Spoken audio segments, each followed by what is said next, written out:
नमस्कार साथियों। आज हम हस्तरेखा के विषय से थोड़ा हटकर हम आज ज्योतिष के बारे में चर्चा करेंगे। यह हस्तरेखा हथेली का विज्ञान है और ज्योतिष है वो जन्म समय का विज्ञान है। उसी के अंतर्गत आज जो चर्चा का विषय है हमारा शनि ग्रह है, जो कि गोचर में अभी मीन राशि में है। आगे भारत देश में, भारत की व्यवस्था में, न्याय प्रणाली में इस 2025 में ये क्या परिवर्तन करने वाले हैं, किन विषयों के प्रति हमें सचेत करने वाले हैं, उन सभी को हम डिटेल में जानने का प्रयास करेंगे।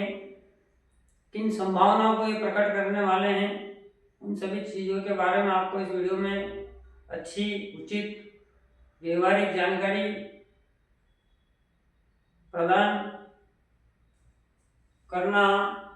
आप उस चीज़ को समझें, उसकी गहराई में पहुँचें, अधिक से अधिक समझने का प्रयास करें कि शनि का वास्तविक अर्थ क्या है और किस प्रकार यह गोचर में जो 2.5 वर्ष का समय लेते हैं एक राशि को पूरा करने में, उसमें क्या क्या परिणाम देते हैं।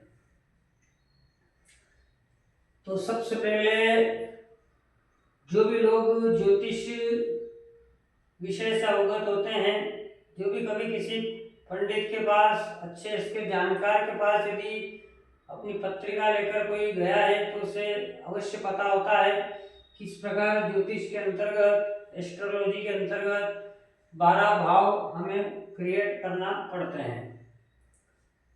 इन 12 भावों के अंतर्गत ही कुंडली बनती है या बनाई जाती है। तो जो भारत देश अपना जब आजाद हुआ है उस समय जो लग्न उदय में आ रहा था, हो रहा था, वह था आपका वृष लग्न। भारत देश जब आजाद हुआ उस समय जो लग्न था उदय में, वह था वृष लग्न। तो इस वृष लग्न से, इस 2 नंबर से हमें शुरुआत करना होगी पत्रिका की, कुंडली की।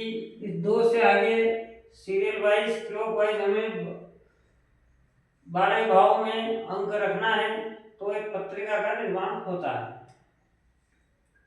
तो जो भारत देश का लग्न आया है उदय में वो है वृषभ लग्न। इस लग्न की पत्रिका भारत देश की है, उसी के अनुरूप हम किसी व्यक्ति की भी बना सकते हैं। जो ज्योतिष जानते हैं उन्हें पता है कि दिन में जैसे रात दिन कर 24 घंटे हमें मिलते हैं, उसी के अनुरूप जो 12 राशि है उसका गणित सीधा सा है कि एक राशि 2 घंटे का लग्न रहता है, तो 24 घंटे 12 गुना 24, एक राशि 2 घंटे उदय में रहती है। तो जो भारत देश का लग्न है वो वृष है। अब ये वृष लग्न की कुंडली हम बनाते हैं पत्रिका, और अभी शनि चल रहे हैं आपकी मीन राशि में।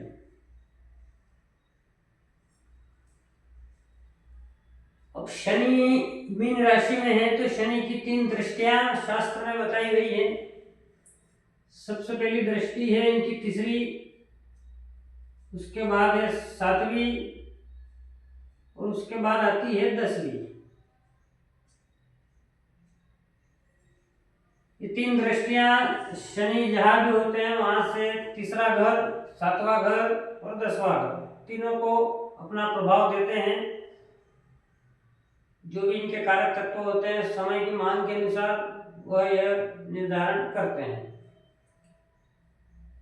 तो इस 2025 के अंतर्गत अब समय कम बचा है, सितंबर माह शुरू होने वाला है और 4 माह अभी बचे हुए हैं। तो सर्वप्रथम शनि किस प्रकार न्याय करते हैं उसे आप समझें। शनि का न्याय करने का तरीका क्या है।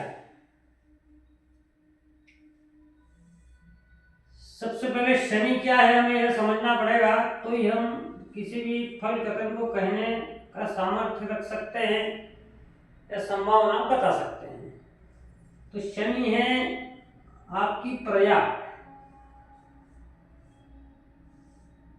प्रजा सभी को पता है कि प्रजा जनता को कहते हैं, व्यक्तियों को कहते हैं।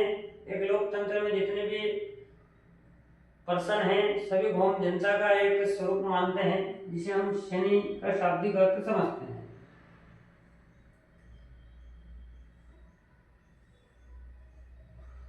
दूसरा जो कारण है कि शनि प्रकृति है और प्रकृति के अंतर्गत इन्हें न्याय का देवता कहा गया है। इसके अनुरूप जो भी अति होती है समय में,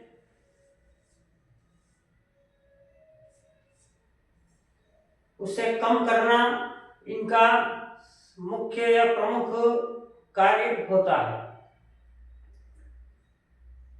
तो अभी जो समय है भारत के अंतर्गत, आपको अपने बुद्धि विवेक से थोड़ा बुद्धि लगाना है और उसे समझने का प्रयास करना है कि किन चीजों की धरा पर इस समय अति हो रही है, किन चीजों की वजह से इस देश में किस कार्य के प्रति, किस कर्म के प्रति, किस मानसिकता के प्रति क्या अति हो रही है। उन चीजों को सभी को बैलेंस करने का कार्य शनि अब करेंगे, जो कि पूरा गोचर तो इनका 2.5 वर्ष का है, परंतु गुरु और शनि के योग से सूर्य से महीना निकालकर जो भी एक समय आता है उसी के अनुरूप यह फल प्रदान करेंगे। तो अति किन किन चीजों की हो रही है उनको रोकना इनका कार्य है। सर्वप्रथम अति शब्द से अर्थ यह है कि देश के अंतर्गत आज जो समस्या है, शनि हर 30 साल में मीन राशि में आएंगे, परंतु पिछले 30 सालों में जाएंगे तो आज की जो प्रकृति के अंतर्गत अति हो रही है जिन कार्यों को लेकर, वो हम पिछले 30 वर्षों में नहीं बता सकते हैं। हमें आज ही जो समय की मांग है उसके अनुरूप जो अति हो रही है उसको रोकने का प्रयास किया, उनको नए नियमों के द्वारा, कठोर नियमों के द्वारा लागू करने का कार्य यह करते हैं।